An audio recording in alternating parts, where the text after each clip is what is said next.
I struggle saying that Once Upon a Time in America was Sergio Leone's first film that was shot in America. One scene in his earlier film, Once Upon a Time in the West, was shot in Monument Valley, Utah. But more importantly, most of Once Upon a Time in America was filmed in Rome, especially the interior scenes. However, he was able to shoot in and around New York to capture the architecture that helps to define the city. Almost everything in the movie that takes place outside was shot on location. This was expensive and made production last much longer than it otherwise needed to, but it was worth it, because this movie looks and feels authentic.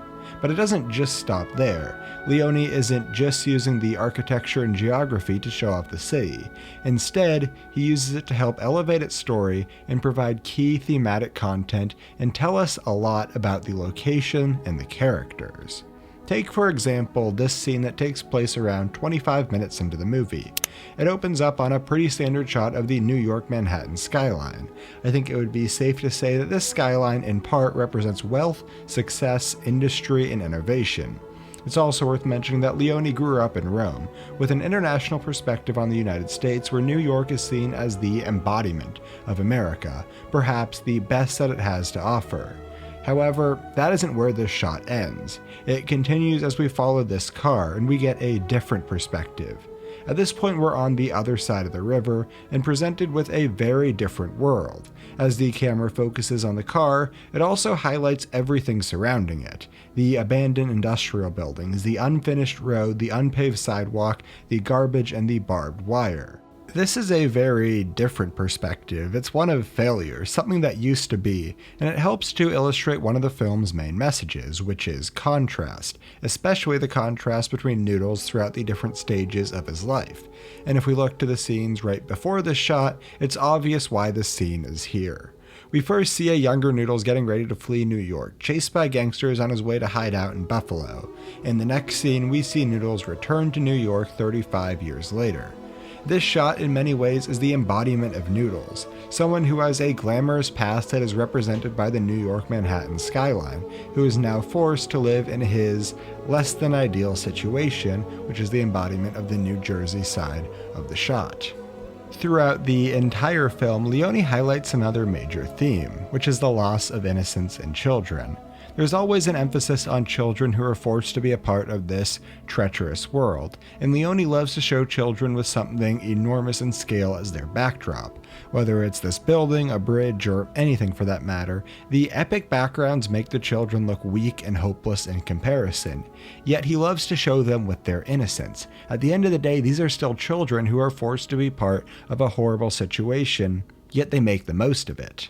However, it's not a situation that can last forever. They're forced to be part of this horrible world, and the mistakes that they make in their youth lead to the trouble that they face later in life. Excuse the glove. Take a look at this shot. It may be the most iconic shot in the entire film. Noodles' young gang in front of the Brooklyn Bridge, with little Dominic leading the group dancing and having fun. Just a few minutes later in this scene, when the group runs into Bugsy, we get a completely different look. One of chaos, which is complemented perfectly by the epic scale behind them and Ennio Morricone's perfect score. All of this symbolizes the lack of control that these children have in this awful world.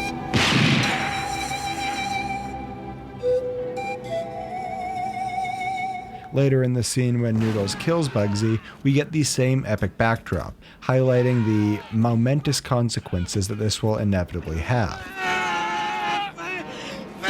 Consequences that we have already seen because of how this film is structured. But that isn't the only way in which the structure of the film helps to add to its meaning. One of the biggest themes found throughout the entire movie is the passing of time and how memories can be distorted. And I think that this is the film's main message, looking at how time and external factors can change what we think we know. For the buildings, it's time and modernization. In the case of Noodles, it's time and his use of opium, distorting his perception of the events that led him down the road to his current state. He imagines himself to be a good person. I've always interpreted the film to be his distorted memories. He isn't dreaming up a new scenario, instead misinterpreting and changing the past. He imagines himself to be a victim. Noodles was set up by Max in an elaborate scheme for him to leave the mafia. His horrid treatment of Deborah led to her success. But of course, none of that is true. And just as the city will never be able to return to its younger and idealized self, Noodles will never be able to right his wrongs. I'll leave you with this, a quote from Sergio Leone on the film's ending. "The peculiarity of opium is a drug that makes you imagine the future as the past. Opium creates visions of the future. Other drugs only make you see the past. Thus, while Noodles dreams how his life could have been, and while he imagines his future, it gives me, as a European director, the possibility of dreaming inside American myth. And that's it, the ideal combination. We walk together. Noodles with his dream, and me with mine.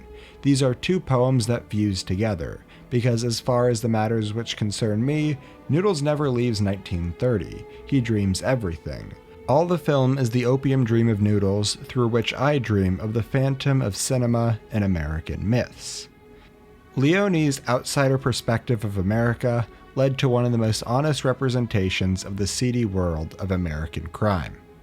The film probably presents the most vicious group of gangsters that maybe I've ever seen until just recently. Yet, the weight of what they're doing never rests completely in your heart.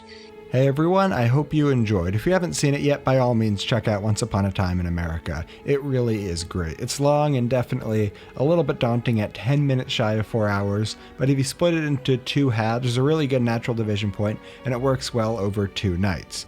I wanted to let you know that this video is brought to you by Patreon. If you're interested, there are a lot of really great rewards over there, and it really helps support the channel, and I think we can grow into something bigger and better than we've ever come before. I'm on a 2-week production cycle now, which allows more time for research and of course editing, and I think we're going to see a big step up in quality because of Patreon. If you're interested, there's a link in the top right hand corner. The content over here is never going to change except only become better because of this. So if you're interested in supporting the channel, that is definitely the best way to do so. Anyway, if you enjoyed this video and you want to see more, be sure to hit that subscribe button. I also put a link to my last video on Star Wars, where I think that series could be going in the future. So check that out if you're interested. Thank you for watching.